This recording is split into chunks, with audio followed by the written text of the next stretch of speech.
Numa manhã ensolarada, Sofia acordou com uma carta especial em sua porta. Era um convite para participar de um festival mágico na Floresta das Estrelas, um lugar lendário repleto de criaturas encantadas.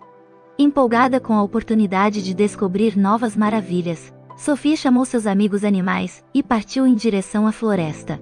Ao chegarem, foram recebidos por fadas dançantes, duendes brincalhões e árvores que brilhavam como constelações.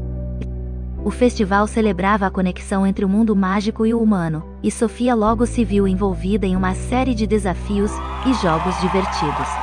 Um dos desafios consistia em criar um feitiço de luz para iluminar a clareira escura da floresta.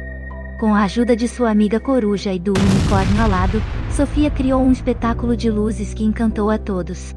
Como recompensa, recebeu uma pequena estrela brilhante que concedia proteção mágica. O festival continuou com danças místicas e músicas que pareciam sair das próprias estrelas. Ao final da noite, a Rainha das Fadas agradeceu a todos pela participação, e ofereceu a Sofia uma varinha mágica como símbolo de amizade entre os mundos. Ao retornar à aldeia, Sofia compartilhou as experiências incríveis do festival com os moradores.